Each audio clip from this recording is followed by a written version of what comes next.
Why is starting videos so awkward? Hello, my name is Anna and welcome to Anna and the Yarn, my place on YouTube where I share my knitting, crochet, projects, all the yarny things. And today I'm here for a bonus video about things I've designed. Now, I feel like with YouTube I'm playing catch up. I've been online on Instagram with my knitting and crocheting for about 9 years now, but obviously YouTube I've only been here for about 3 months. So I thought today I would catch you up on things I have designed and a little bit of context really. So of course my name, hello, is Anna, and I don't want to call myself a knitwear designer, but I have designed knitwear things which I'm going to share with you today.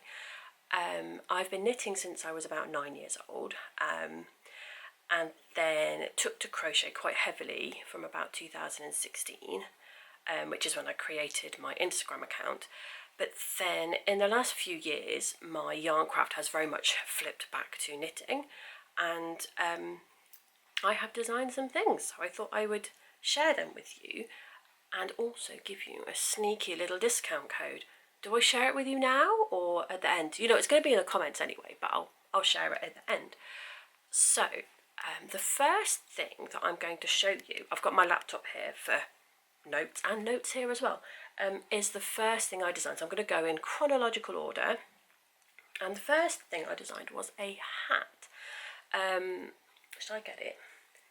This is the first thing I ever designed, and this is the Lofoten Trellis hat, which I was very much inspired by the little yellow houses that you see photographs of on the Lofoten Islands in Norway.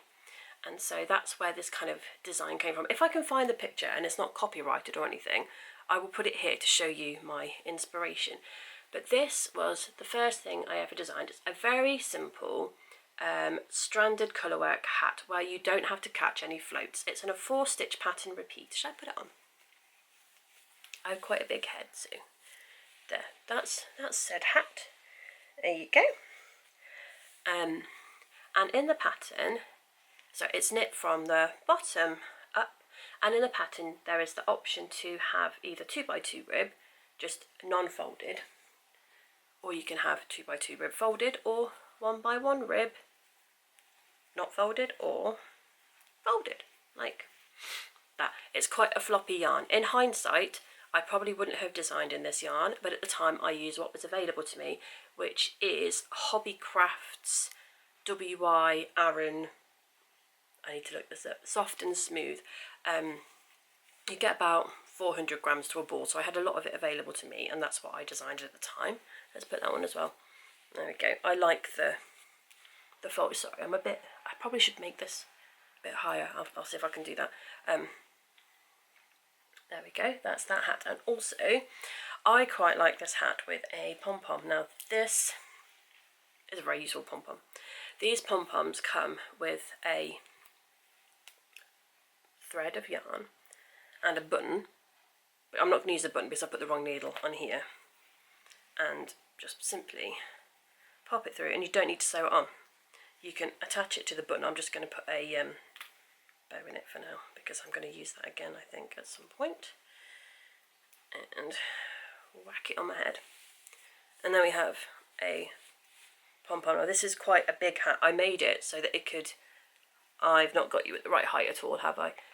I might have to change that. But I made it so that you could have pom-pom or no pom-pom, which is why these detachable ones are fantastic. So yeah, it was my very first pattern. I have a very soft spot for this hat. I'm thinking about going back into this pattern and making a few tiny little changes and adding a DK weight one as well. But I think it's a very striking pattern. This keeps flopping down. And there's a yellow one. There we go. So that is my that is my Lofoten Trellis hat. I'm feeling very awkward advertising my own things. The sizes, let me tell you about the sizes. So there are 5 sizes, from baby to adult large. The sizings are all on my Ravelry info page for this hat, and it's an Aran weight yarn. I've already told you that. The ribbing is on 4mm needles and the colour work is on 5mm needles. So continuing with the hat trend, I'm just going to take this pom-pom off because I'm going to need it again. I then did another Aran weight hat, inspired by Bargello canvas work. Shall we grab this one? Now, I'm so proud of this hat. I'm still proud of this hat to this day. This is the Woah Bargello hat, and this, I love the stitch pattern, but the thing I'm more proud of with this hat is the decrease. Let's see. Look at that. It looks like a flower. It looks like a poinsettia, doesn't it? What I'm doing with my arms. It looks like a poinsettia. So this hat, it actually comes in 2 sizes because getting that pattern decrease on anything other than 2 sizes was horrendous, to be honest. So it comes in an adult medium. Let me chuck that one on my head. There we go. Adult medium size. And it also comes in a baby size, which I named the Piccolo. And here it is. This is in 2 colours. The adult, I think I charted both the baby and the adult for 2 colours and 3 colours. So the baby one is quite difficult in 3 colours. Manageable, but more difficult. There we go. There's the baby one. And as you can see on the top, we have a 5 pointed flower rather than 6. So that was where my issues were with sizing, that you could only grade it for 2 sizes because of the stitch count. There's also a yellow one with the same star on top. Again, I wrote this with a folded and a non-folded ribbing. You could do, it's written with 1 by 1, but you could do 2 by 2 as well. Like, it's, the stitch count would allow for 2 by 2. Here's the folded one again. There we go. And again, it was made in yarn that was available to me. It's not a yarn I would use for a hat now because it is a little bit floppy. I would go for a wool yarn, like Cascade 220 or Drops. I'm going to talk about the Drops yarn. I can't even remember right now. Later, there's a Drops Aran weight wool that would probably work, make it much more sturdy because it is quite a floppy hat, but I still love it. So proud of that. No. Oh, no, so good. Oh, that's not good. There we go. Hold both together. I'll put a little picture in here of the tops of the hats. I feel like I'm really rambly. I'm not very good at the hard sell of things, so excuse me for all of this. Right, I feel like the next thing I'm going to talk about, I'm going to be much more confident talking about. I then found my sock mojo, let's say. So I'd always been really quite scared of socks, and then within a very short space of time I went from learning how to knit a sock to designing a sock. And the first sock I designed was the Wunderwall socks, which are these kind of boxy offset square rectangle, they're more rectangle socks. So can we get a little focus? There we go. Let's go for that side where there isn't the slight jog. In the pattern, the cuff is longer. I made a mistake and knit it too short, but we have this boxy colour work. It's 3 colours, but actually you only ever work 2 at the same time. Then an afterthought heel and a wedge toe. What can I tell you about the Wunderwall socks then? It comes in, the pattern is written for 4 sizes, but you can knit them regular length or short length. Should we stick them on a sock blocker? That's probably going to look a bit better, isn't it? There we go. That's the shorty length, and this is the regular length. But to be honest, you can knit them whatever length you want, as long as you have the measurements to stick in your afterthought heel. Now, afterthought heels I know sound pretty scary because you are literally cutting into your work and, you know, pulling back stitches. But later on I'll show you a pattern that I designed, which is basically to teach you how to do an afterthought heel without it being scary, to know exactly where the placement is. I mean, all the instructions are in this pattern anyway, but if you've never done it before, I do have a pattern that is kind of the beginner afterthought heel pattern. But yes, that is my Wunderwall socks.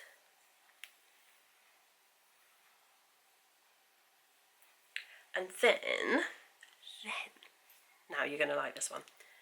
This is a free pattern. Well, actually, it's a set of free patterns. And I decided to write some free patterns because, obviously, when I was first writing patterns, people didn't know my writing style, and so how was I going to get people to buy my patterns if they didn't know what my writing style was like? So I came up with a collection of patterns called the Freedom Collection, which freedom stands for lots of things. The pattern is free. It was basically written to be something that you created free, freeing up your scrappies and making something beautiful out of your leftovers, and having the freedom to play with colour. So lots of different meanings to the name. So the first thing on, what is that, was the Freedom Cowl. This was made in Toft DK with all my scraps left over from makes, all kinds of just things that were shoved into a box, not being beautiful, and now they are beautiful. It's a very simple colour work cowl. There is some stranded knitting involved, but it's only every third row when you basically change colour. Let me show you the inside. The inside is also very beautiful. That is the inside. So that is how the colour work looks from the inside. You don't actually have to catch any floats because the strands are so small, but that is the inside. I can talk about this pattern completely because it is free. So it's a cowl. It is basically just a tube, but you cast on. You can do 1x1 or 2x2 rib, it doesn't matter. I preferred 2x2 for this because it just cinches it in just a little bit and is not so baggy, and then you just knit for as long as you want. I think in the pattern I do have actual measurements for how long, for length, if you want to knit at a certain length, but let's chuck it on. There we go. However, that is not the only thing I designed in the Freedom Collection. Should we just do this? Whoop, there it is. A hat. Now this is actually the child size hat, but it matches my cowl. My size hat, the adult size hat, I made in these colours. Should we whack it on my head? Oh, fluff. It's a bit funny wearing hat and cowl on quite a warm day. And then I also designed some very simple wrist warmers. They're not mitts, they don't have a thumb hole. They are just wrist warmers. So again, it's just utilising the tube.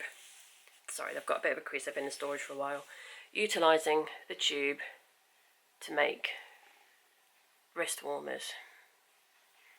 And matchy matchy, here we go, look. Oh, matchy stripy.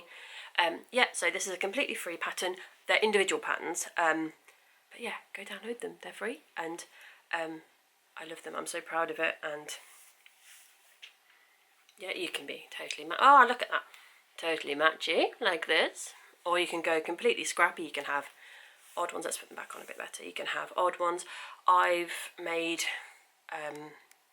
a couple of these. I think I did a knit along for this when it first came out, and I think my children stole the one I made, but I did a knit along for this, I think, and there are a few examples on Ravelry in the patterns, not patterns, what do I mean, projects, in the projects of other people's ones, and yeah, some examples, but it's DK weight. The hat and the wrist warmers are 3mm needle, no, 3.5mm needle ribbing, 4mm for the colour work, and then the cowl is 4mm for the ribbing and 5mm for the colour work, but they're all double knit, so it just makes this a bit looser and more smooshy around your neck. Anyway, I'm going to take that off because I'm getting quite warm.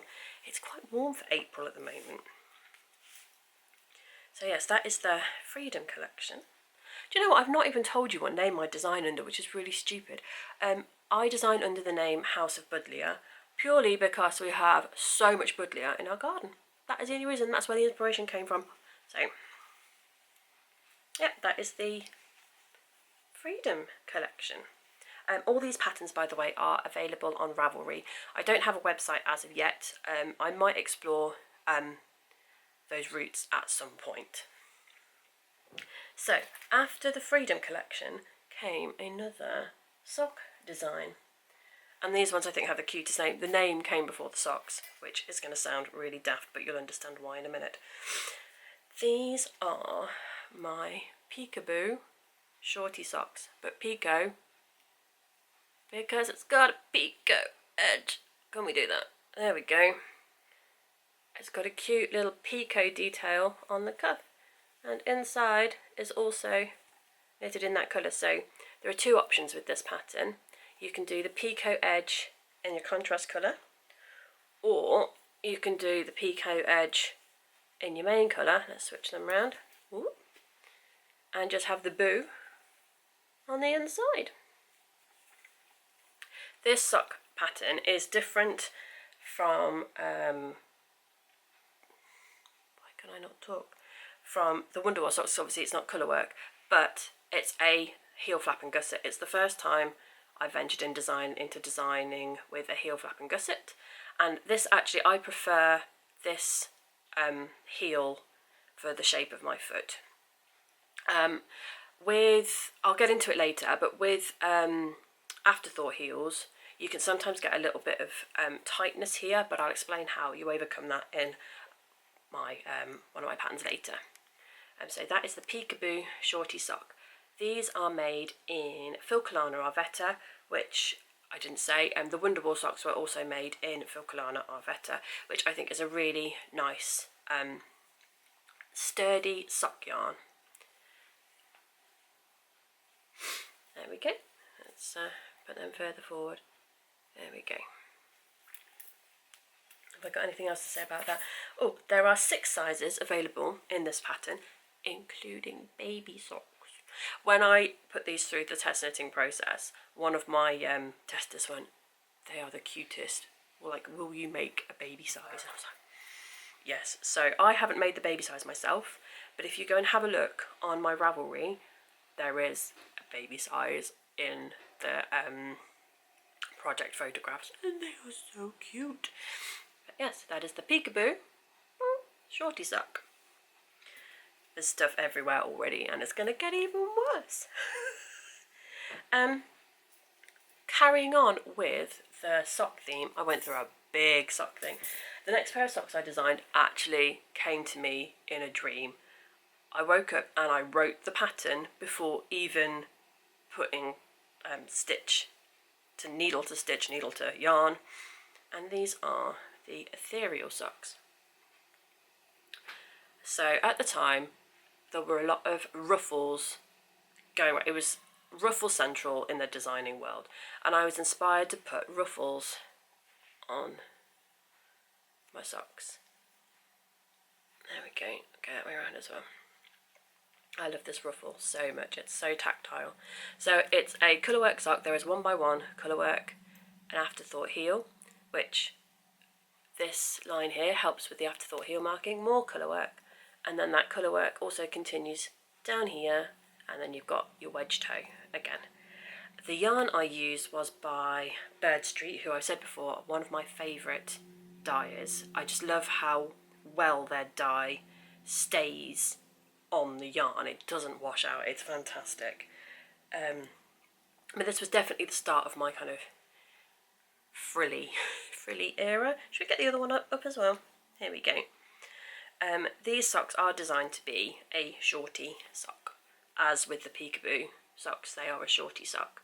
I mean, you could extend them. You could make them into a regular length sock. What you would probably have to do is you would do this colour. You would repeat this bit probably up here and then add the frill. So let's talk about it. It's a top-down sock. All my socks are top-down. I haven't designed a bottom-up sock yet, but you know, if you know how to do that, you could switch things around if you wanted to. So it's top-down. You do a little row in here to add the frill to later. You do the colour work all the way down to the wedge toe. Put the afterthought heel in, and then you do the frill. The frill is done in your contrast colour and then bound off in the main colour, if you can see, just there like that. But yeah, these are my dream socks. I had a dream about them and woke up, I cannot speak today, woke up and wrote it all down before even casting on a stitch.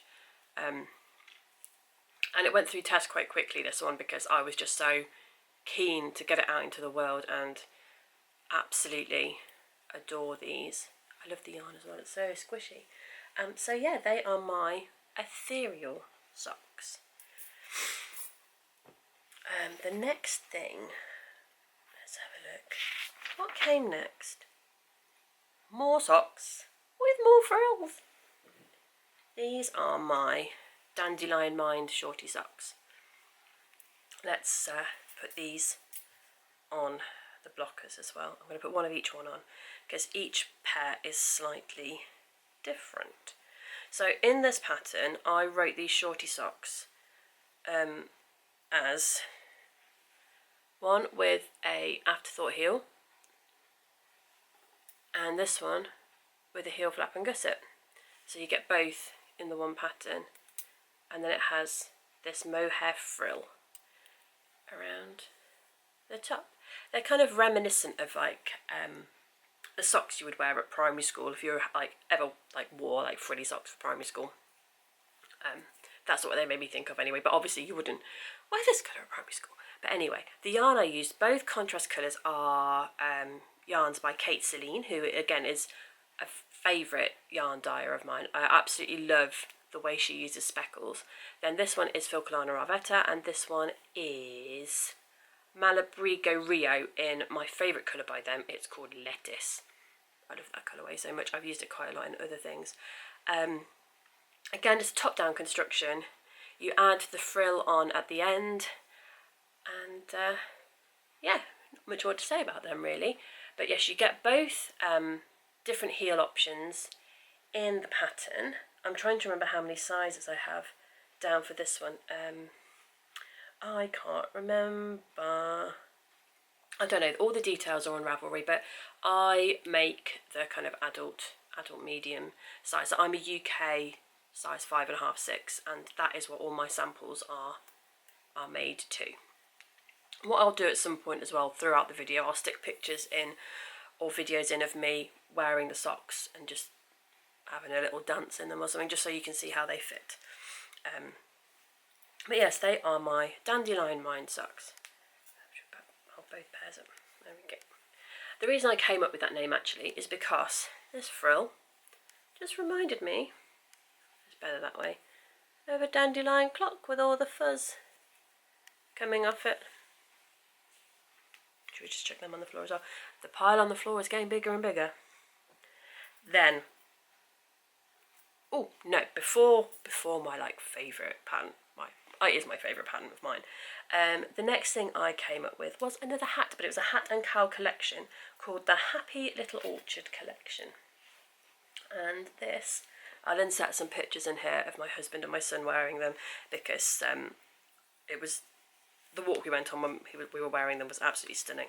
So this is the cowl, and it looks like little trees. It also looks like little lollipops, but in my mind it was trees. And this is the cowl. This was made in Cascade 220, so it's an Aran weight cowl. Let's pop that on. Oh, hello. There we go. And there is also a matching hat. Here is the hat. Again in Cascade 220. Got a nice little decrease on the hat. I was again proud of this decrease and the way the tree design fits on with that. And let's chuck it on my head. Oh, it feels so weird putting hat and cowl on in the summer. It's not summer, spring. It's quite warm. And there we go, there's the hat. I'll just take them off because it is quite warm. So you do have main colour and contrast colours. You can choose how many colours you want to use in this. My main colour is here, and then you have 3 other contrast colours which work all the way through. So again, going back to the main colour on the ribbing here. I did it differently with the hat. I used the teal for the main colour, and it repeats through 1, 2, 3, about 3.5 times I think. It doesn't really matter like which one you start and which one you end on, but I have written in the pattern for each size, obviously you've got more depth and width, which one you're going to end up on. So this is the adult medium again, this is the child size, and you can see that you end up on a different colour repeat at the end. It's not so easy to see because they're different colours, but there are 4 or 5 sizes of this hat. I think there are 5 sizes in this hat.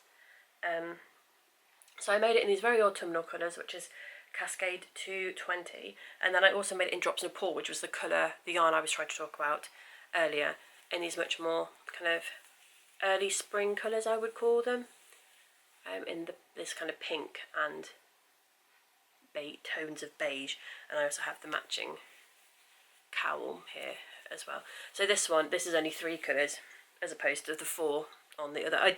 This colour, stitch pattern probably wouldn't work just in 2 colours. I mean it would, but it wouldn't look like the kind of tree / lollipop design because they would get stacked. I mean, you know, you could do it if you wanted to, but I designed it to be either 3 or 4 colours. Shall I show you them side by side so you can kind of see the difference? Here we go. So that's one with 3 colours and one with 4 colours. But they're both the same length, just about. Yeah, they are the same length. And then there are the hats as well. Do you know what? I need to get around to designing a DK weight hat. Actually, the Freedom Collection hat is DK weight, but all my other hats are Aran weight. I went through a very big Aran weight hat thing. Did I show you the crown of this one as well?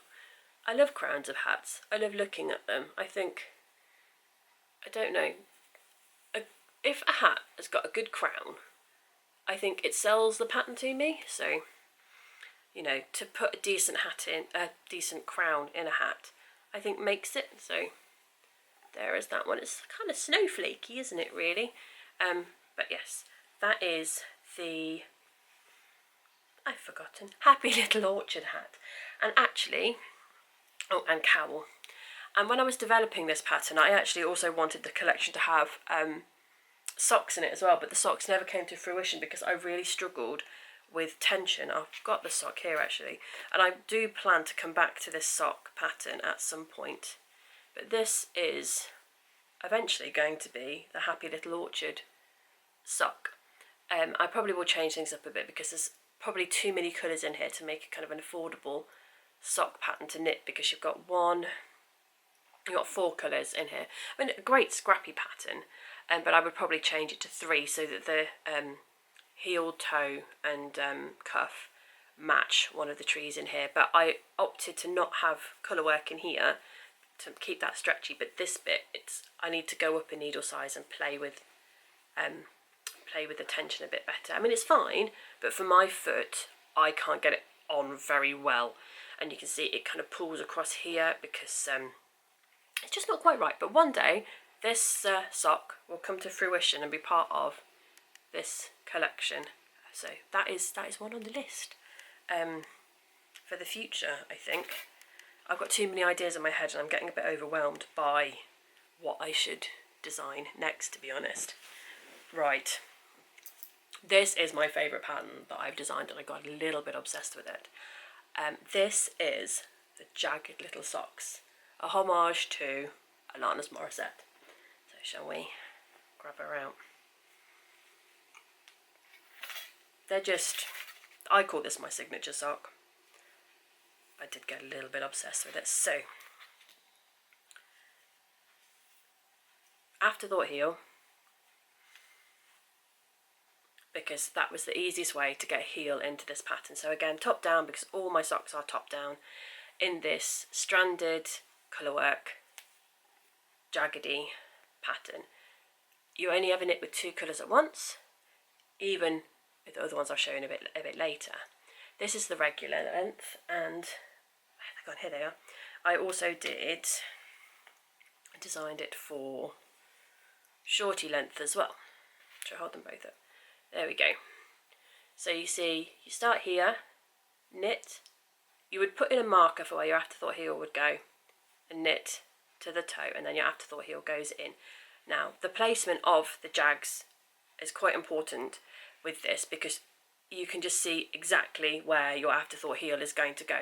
Now, depending on the size you knit, your afterthought heel will be in a different colour. So again, mine is UK 5.5, 6, which is, I think, is it 39 continental? I can't remember. But if you were bigger, if you were like a size 7, say, you might need to put your afterthought heel in here, so you would use a different colour. So it's all written into the pattern depending on the size and length you knit as to where you would put your afterthought heel and what colour you would use. I've got another example of the Shortie one here. Let's pop that on here. My children refer to these as the Shrek ones, but there is another example of it in 2 colours. Now, it became very apparent during the testing of this sock that it would lend itself very well to scrappy knitting. So, are you ready for this? Scrappy, totally scrappy socks. And this, I think, is such a good pattern for using up your leftover yarn from other sock projects. There's so many different yarns from different places in here, and they don't match, but I love them. I find scrappy knitting quite a challenge, but actually, because with this, it's not just in stripes, I feel like there's something about it that just makes scrappy knitting so satisfying. And I then, after discovering that this could be knitted in a scrappy style, I added an extra document to the pattern for the weight for each stripe depending on the size. So the weight of yarn you would need for each stripe, for each size, including the weight for the cuff, the toes, and whichever bit you chose to be the afterthought heel. And the document I actually then wrote became a Advent knit along. I'll show you the ones I did for Advent. Pop them on here. I went for Christmassy, totally Christmassy colours, and these ones are 12 blocks each, and not 12 stripes each, but 12 blocks each. So this was day 1, 2, 3, 4, 5, 6 and whatever, and then on the last day you did whack your afterthought heels in. So I planned it that my afterthought heels would be in the red because I had the most of the red. But these are my Christmas version. Oh, you know what? I've not actually washed and blocked these yet. But these are my Christmas version of my Jagged Little Socks. Aren't they? I just love them. I love them so much. I also have done scrappy Shortie versions. Oh, and the extra pattern, by the way, the extra Advent thing is completely free. It's, well, not completely free. It's included in the pattern when you buy the pattern for the Jagged Little Socks. These are my neon pumpkin version. That was a weird way of saying version. These are my neon pumpkin version, which they've got the same colours in each one, but just in different places. And then I also did some rainbow / pride inspired ones a couple of years ago for Pride month, week, whichever it was. And there we go. So basically, as long as you know how long your foot is, you can put your afterthought heel in on any of, or in between any of the jags. So it could go here, it could go here, it could go here. And that's all written in the pattern. I would just suggest vaguely planning your yarn before you start, though I did go at these ones with just complete what can I put in them, and they worked out really nicely. I love to wear these with my brown boots. But yeah, I got a bit obsessed, as you can see, with this pattern. And then I also, at the same time, I designed a cowl that is a Jagged Little Cowl, but I never took it to test or publish, or published it. And this is she. I think I need to get on with this and get this one out there, really. I probably need to re-knit it because the fabric is a bit dense for a cowl. I think the nature of the colour work, I didn't show you the inside of the socks, did I? The nature of the colour work makes it a little bit, oh, I haven't sewn my ends in either, a bit firmer than the Freedom cowl that you see. It's just not quite got the stretch to it. So I think at some point I might revisit this, knit it on a looser gauge, and we might get a Jagged Little Cowl come to fruition. But I was inspired by the socks, obviously. All the rainbow things, there we go, put them there. And I'll show you the inside of the socks as well and what they look like as well. I always find it interesting to see the inside of colour work and what it looks like. Let me show you. There you go. So that's the inside. So again, you don't have to catch any floats. It's just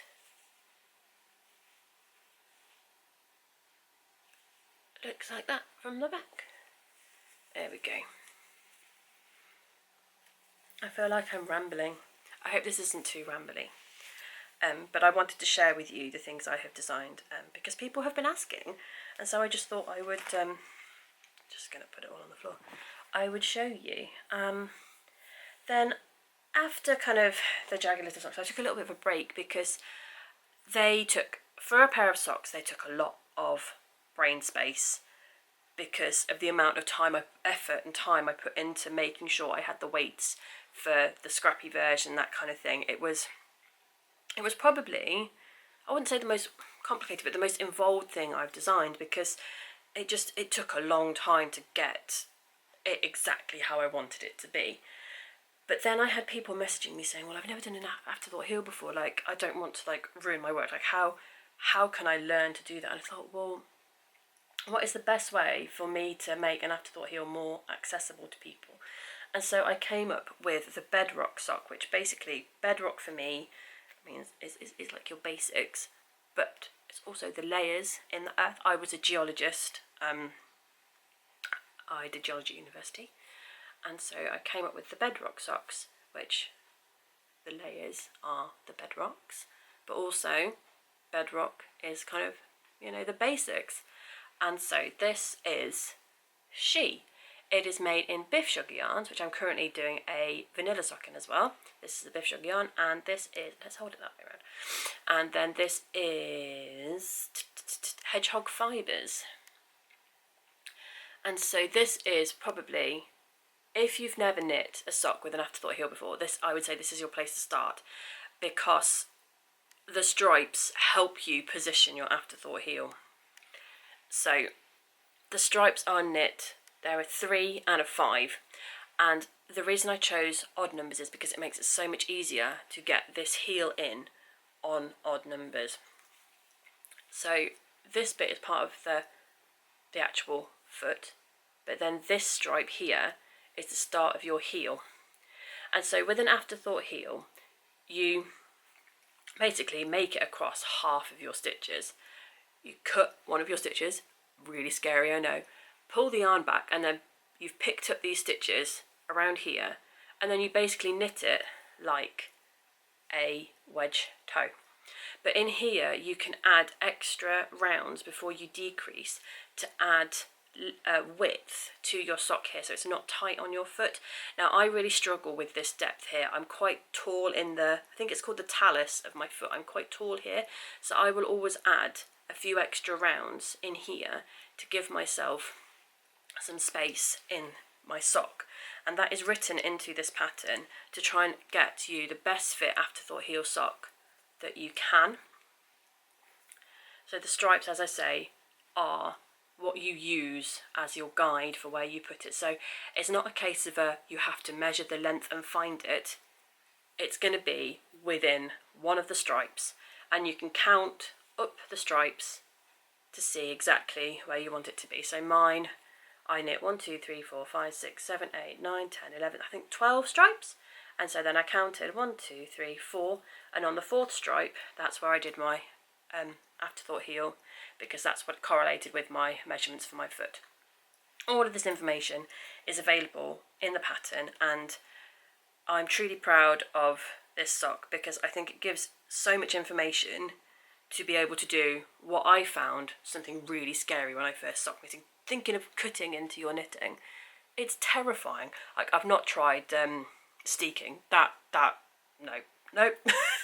But afterthought heels, I think if you want to give it a go of like cutting your work and cutting into it and inserting something into your work, I think afterthought heels are a really good place to start. I also used a jogless stripe method. You can barely see the jog. You see that side, that's not the start of round. This side has got the start of round, and it's a barely visible jog.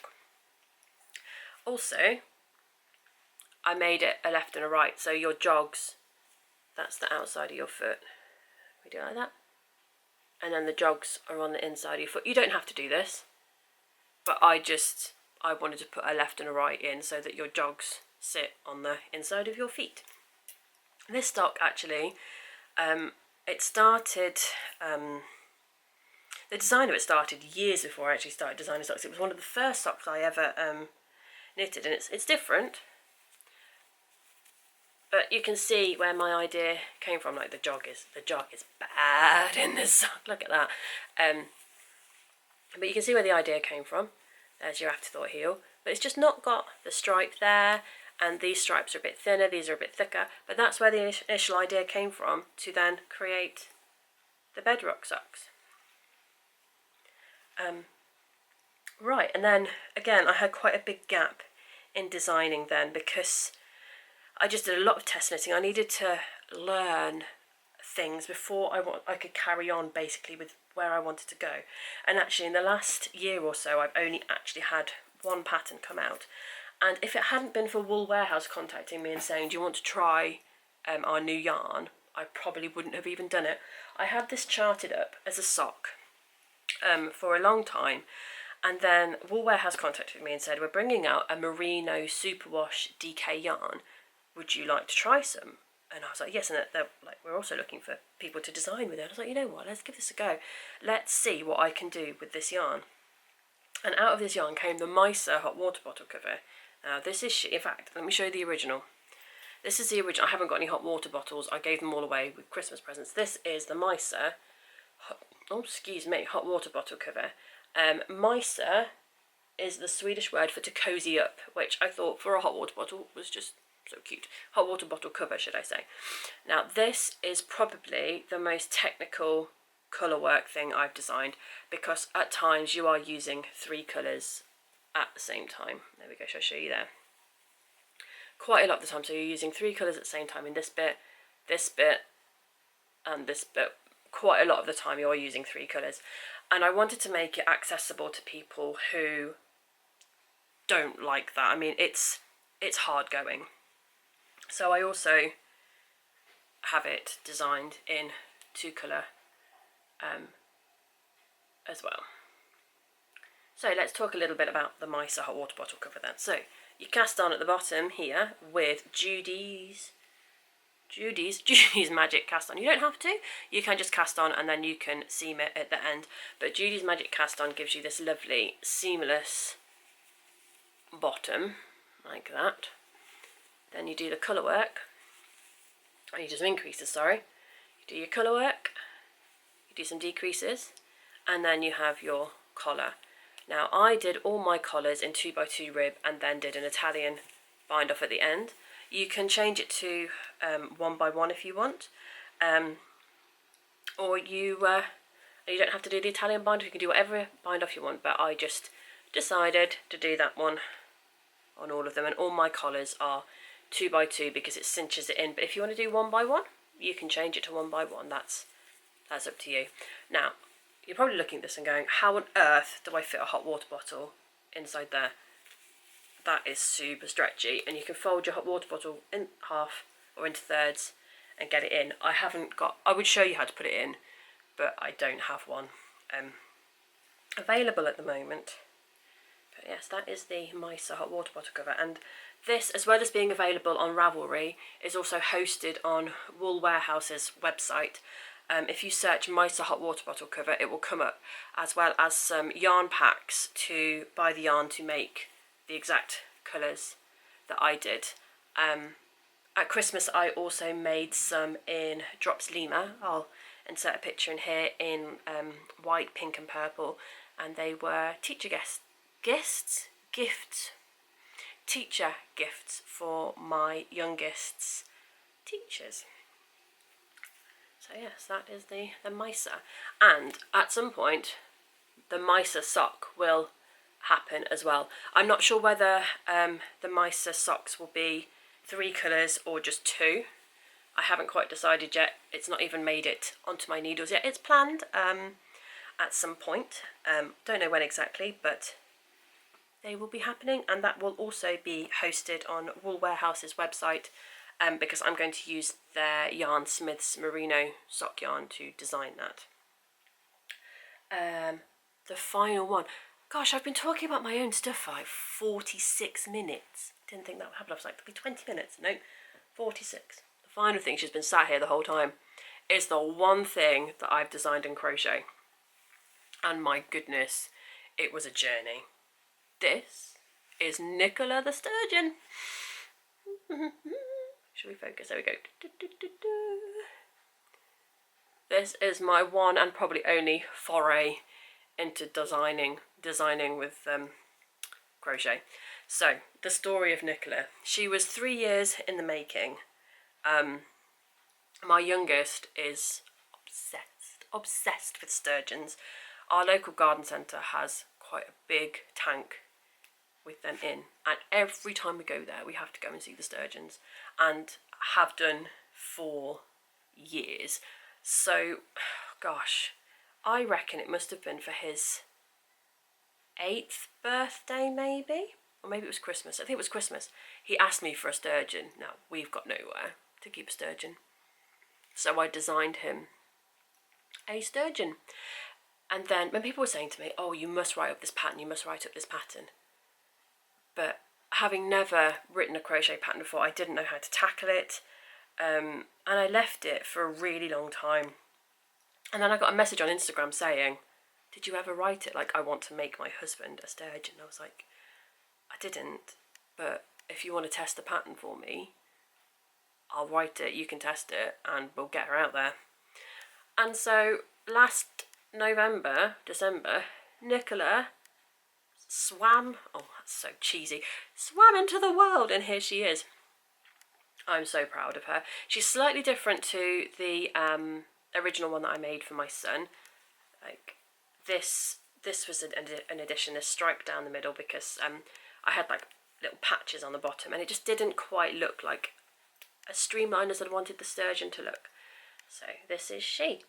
We have, you start crocheting here, go all the way, I'll go this way, go all the way along, make her tail, and then you make all the different fins, put on the barbels and embellishments. And in the pattern I have included photos of her like this, and like this, with labels so you know exactly where all the different fins need to be attached. I've even counted the row, done the row count, so you know exactly where to sew them on. But I don't think, look at her little face. Oh, hide my face. How can you see her face? Oh, there you go, look at her little barbels. I don't think I'll ever design anything crochet again, because my goodness, it was an effort. It was a lot of brain power. I mean, it should be brain power, but it's not. Yeah, we'll see. I have an idea for maybe one more thing, but it would probably be a free pattern, because it would be very basic. It would just be a pumpkin. But yeah, this is she. This is Nicola, and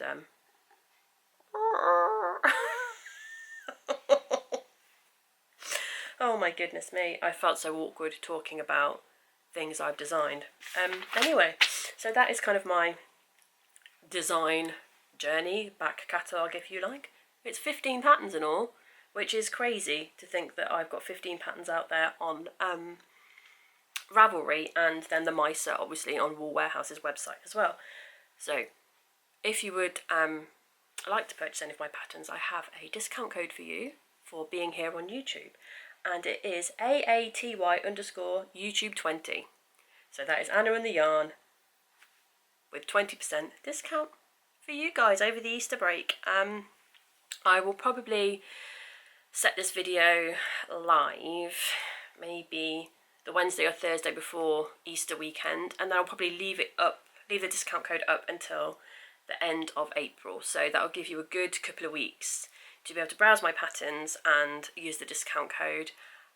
Just to say thank you for being here, because there are 500 of you here now, which is unbelievable. Like, I can't believe that in, what, 3-4 weeks of me being on YouTube, there are 500 of you here. So it's just a big thank you to you guys for supporting me, whether you've come from Instagram to here, or whether you've found me via another path, another channel, or you've literally just found me on YouTube. Thank you for being here and for supporting me.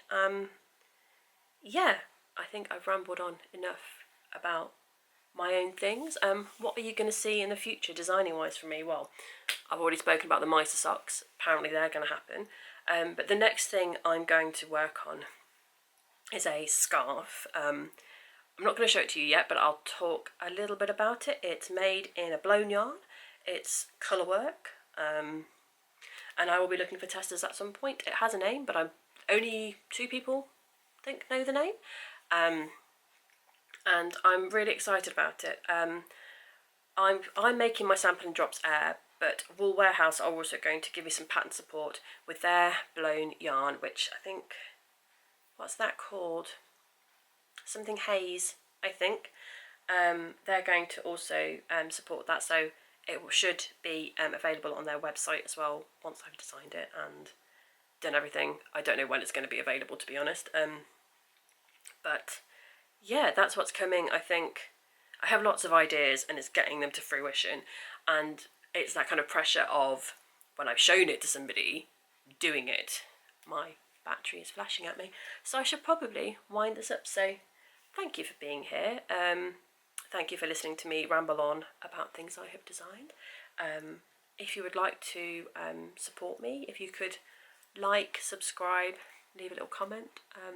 Even if you don't want to buy a pattern, if you're not in the market for a pattern, visiting my Ravelry page would really help just boost it to be seen. So that would be lovely if you could do that for me as well. I'll put all the information down below, the patterns, the yarns I've used. You can find them all on Ravelry. My name there is House of Budlier. If you can't find it under that, search Jagged Little Socks and you'll find me. Obviously I'm on Instagram as Yarn Moomin, and I'm here on YouTube as Anna and the Yarn. Thank you for being here, and I hope you have a lovely week. Thank you.